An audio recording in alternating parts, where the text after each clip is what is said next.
ግንቦት 7 2018 ዓ.ም የተሰቡ ሰበር ዜናዎች ሩሲያ ሰይጣን 2 ከተሰኘው ሚሳኤል የበለጠና በዓለም ላይ እጅግ ኃይለኛ የተባለውን ሚሳኤል ሙከራ አደረገች። ፕሬዚዳንት ቭላዲሚር ፑቲን የኒውክሌር አቅም ያለው የሳርማት መሳሪያ የለም፣ ኃይለኛ ሚሳኤል ሙከራን ሩሲያ አዲስ ሀገር አቀፍ ባሊስቲክ ሚሳኤል ሙከራ አድርጋለች ሲሉ ተናገሩም። ሞስኮ ማክሰኞ ዕለት በተሳካ ሁኔታ ሙከራው መደረጉን የሩሲያ ስትራቴጂክ ሚሳኤል ጦር አዛዥ ሰርጌይ ካርኮቭ ለፑቲን ሪፖርት ማቅረባቸውን የመንግስት ቴሌቪዥን በምስል ባወጣው ዘገባ አሰራጭቷል። ፑቲን የሳርማት ሚሳኤል በዓመቱ መጨረሻ ወደ ፊልሚያ አገልግሎት እንደሚገባ ተናግረዋል። በቴሌቪዥን ዘገባው ላይ ይህ በዓለም ላይ በጣም ኃይለኛ ሚሳኤል ነው በማለት የጦርነት መጠን ላይ ከምዕራባውያን አቻዎቹ በ4 እጥፍ እንደሚበልጥ ተመልክቷል። ፑቲን ሳርማት ከ35,000 ኪሎ ሜትር የሚበልጥ ርዝመት በመጓዝ የከርሰ ምድር ወረራ ችሎታ እንዳለውና ወደ ሁሉም ነባርና የወደፊት የጸረ ሚሳኤል መከላከያ ስርዓቶች ውስጥ ዘልቆ መግባት ይችላል ብለዋል። ይኸው ቴክኖሎጂ ከዓመታት ውድቀት በኋላ የመጣ ስኬት ነው። የሳርማት ልማት የጀመረው በአውሮፓውያን አቆጣጠር በ2011 ሲሆን ሚሳኤሉ አንድ የታወቀ የተሳካ ሙከራ ብቻ ተደርጎለታል። 2024 በዓመት ሙከራ ወቅት ከፍተኛ ፍንዳታ ደርሶበት እንደነበር ይታወሳል።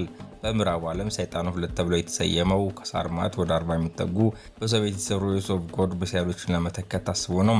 ፑቲን እንዳሉት ሳርማት እንደ ቮይቫድ ኃይለኛ ቢሆን ከፍተኛና ትክክለኛ ዓላማ አለው ብለዋል። የኢራን የሚሳኤል መሰረተ ልማቶች 10% ብቻ በአሜሪካ ጥቃቶች እንደወደሙ ተዘገበ። የቀሩ 90% የሚሆኑት ሙሉ በሙሉ ወይም በከፊል የሚሰሩ ሲሆን ምናልባትም በአየር ድብደባ ብቻ ከጥቅም ውጭ ለማድረግ አስቸጋሪ እንደሆኑ ኤንዋይ ዘግቧል። የኢራን የሚሳኤል መሰረተ ልማት በትራምፕ ውጊያ ጉዳት አላስተናገደም ማለት ይቻላል። አሜሪካ የእግረኛ ጦር አካል አሰማራች ወይም ሌላ መሳሪያ ካልተጠቀመች በስተቀር የኢራን የሚሳኤል ተቋማት ማውደም አስቸጋሪ እንደሆነ ተዘግቧል። ወደ ፌዴራል ፖሊስ መሄድ ቀረም። ግንቦት 6 ቀን 2018 ዓ.ም ጀምሮ ወደ መካከለኛው ምስራቅ ለስራ ለመሰማራት የወንጀል ነጻ ሰርቲፊኬት የሚፈልጉ ተገልጋዮች በአካል አዲስ አበባ በሚገኘው ፎሬንሲክ ወንጀል ምርመራ አሻራ ምርመራ ዋና ክፍል መምጣት እንደማያስፈልጋቸው የኢትዮጵያ ፌዴራል ፖሊስ አሳወቀም። ወደ መካከለኛው ምስራቅ ለስራ ለመሰማራት የወንጀል ነጻ ሰርቲፊኬት የሚፈልጉ በስራና ክህሎት ሚኒስቴር በተዘጋጁ ማዕከላት አማካኝነት በየአካባቢያቸው በሚገኙና በሚልኳቸው ኤጀንሲዎች በኩል አገልግሎት ማግኘት እንደሚችሉ ተገልጿል። ኢራን አንድን መርከብ በቁጥጥር ስር አዋለች። ኢራን በተባበሩት አረብ ኤሚሬትስ ፋጅራ የባህር ጠረፍ አካባቢ አንቀላፍታ የነበረች መርከብን በኃይል መያዟና ወደ ግዛቷ እያመራች መሆኑን የዩናይትድ ኪንግደም የባህር ላይ ንግድ ስራዎች ገልጿል። መርከቧ የተያዘችው በፋጅራ በስተሰሜን ምስራቅ 38 ኖቲካል የማይል ርቀት ላይ በሚገኝ ቦታ ነው። መርከቧ ባልታወቀ የታጠቁ ኃይሎች ቁጥጥር ስር ከዋለች በኋላ አቅጣጫውን ወደ ኢራን የባህር ክልል እንድታደርግ ተገዳለች። ይህ ክስተት የመጣው ፕሬዚዳንት ትራምፕ ከቻይናው መሪ ሺጂንፒንግ ጋር በቤጂንግ የኢራን ጉዳይና የሆርሙዝ የባህር በርን ክፍት ማድረግ በሚቻልበት ሁኔታ ላይ እየመከሩ ባለበት ወቅት ነው። ትናንት በኦማን የባህር ጠረፍ አካባቢ በህንድ ሰንደቅ ዓላማ ስር የምትጓዝ የጭነት መርከብ ላይ የድሮን ጥቃት መሰንዘሩ ይታወሳል።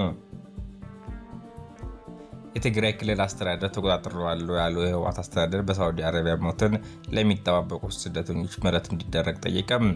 ህወሓት የሚመራውና የትግራይ ክልላዊ መንግስት ፕሬዝዳንት ተረክቤያለሁ ያለው ኃይል በጽህፈት ቤቱ በኩል ለሳዑዲ የውጭ ጉዳይ ሚኒስትር ልዑል ፋይሳል ቢን ፋርሃን አል ሳዑዲ በላኩ ደብዳቤ በሞት አደጋ ላይ ለሚገኙ በመቶዎች የሚቆጠሩ የትግራይ ተወላጅ ስደተኞች አስቸኳይ ሰብአዊ ምህረት ጥያቄ አቀረበ።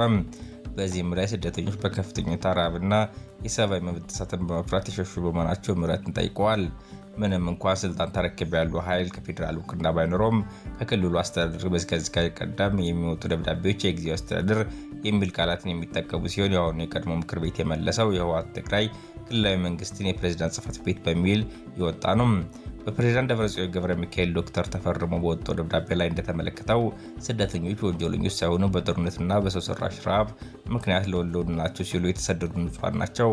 የምህረት ጥያቄ ያቀረቡት ደብረጽዮን በሞት አደጋ ላይ የሚገኙ ስደተኞች ላይ ሊወሰድ የታሰበው ማንኛውም የቅጣት እርምጃ እንዲቆምና ምህረት እንዲደረግላቸው ጥሪ አቅርበዋል። አክለውም ደህንነት የተጠበቀ መመለስ እንዲደረግላቸው በመጠየቅ ስደተኞች ከጥቃት የተጠበቀው ወደ ትግራይ የሚመለሱበት ሁኔታ ከዓለም አቀፍ የሰብአዊ ድርጅቶች ጋር በመተባበር እንዲመቻች ጥሪ አቅርበዋል።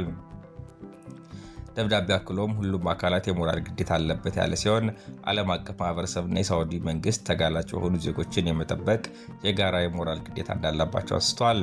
የሳዑዲ አረቢያ መንግስት ያለውን የፍትህና የምህረት ባህል በመጥቀስ ሲቀለበስ የማይችል የሰብአዊ ጥፋት እንዳይከሰት ፈጣን እርምጃ ይወሰዳል የሚል እምነት እንዳለው ገልጿል።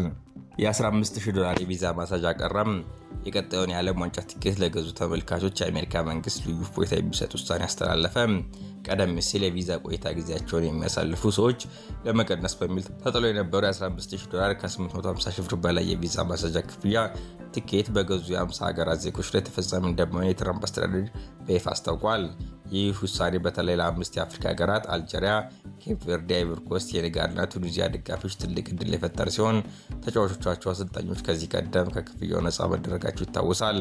ይሁን እንጂ እንደ ኢራንና ሄይቲ ያሉ ሀገራት ደጋፊዎች አሁንም በውሳኔ ውስጥ ያልተካተቱ ሲሆን ቱሪስቶች 5 ዓመት የማህበራዊ ሚዲያ ታሪካቸውን እንዲያቀርቡ የሚጠይቀው ደንብ እንደጸና ይገኛል።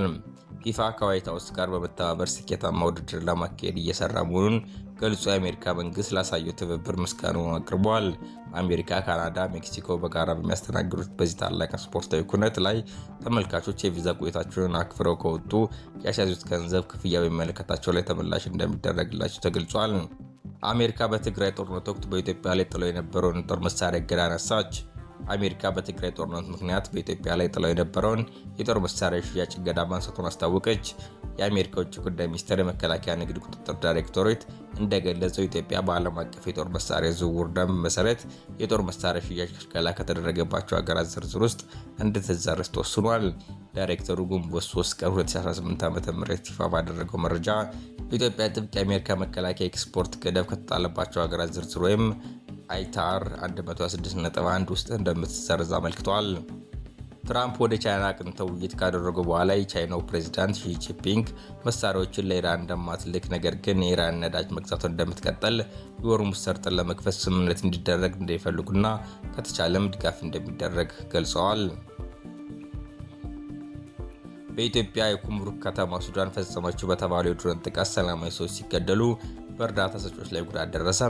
ከሱዳን ድንበር አቅራቢያ በሚገኘው በቤኒሻንጉል ጉሙዝ ክልል አሶሳ ዞን ኩርሙክ ወረዳ ኩርሙክ ከተማ አስተዳደር በተፈጸመ የድሮን ጥቃት አንድ የዓለም አቀፍ የስደተኞች ድርጅት አይኦኤም የስራ ባልደረባና ጨምሮ ቢያንስ 8 ሰላማዊ ሰዎች መገደላቸውና ሌሎች በርካታ ሰዎች መቁሰላቸውን ነዋሪዎችና የአካባቢው ጤና ባለስልጣናት ገለጹም። ነዋሪዎች ጥቃቱ የተፈጸመው ሚያዝያ 1 ቀን 2018 ዓ.ም ከቀኑ 5 ሰዓት ገደማ መሆኑን ከአሶሳ ከተማ 90 ኪሎ ሜትር ርቀት ላይ በምትገኘው የኩርሙክ ከተማ የሰዎች እንቅስቃሴ የሚበዛበት አካባቢ ላይ ማረፉን ተናግረዋል። የዓይን እማኞች ድሮኑ የመጣው ከሱዳን ብሉ ናይል ግዛት አቅጣጫ መሆኑን ጠቅሰው የሱዳን ጦር ከፈጣን ደጋፊ ኃይሎች ጋር RSF ጋር እያካሄደ በነበረው ግጭት ወቅት ጥቃቱ እንደተፈጸመ አስረድተዋል።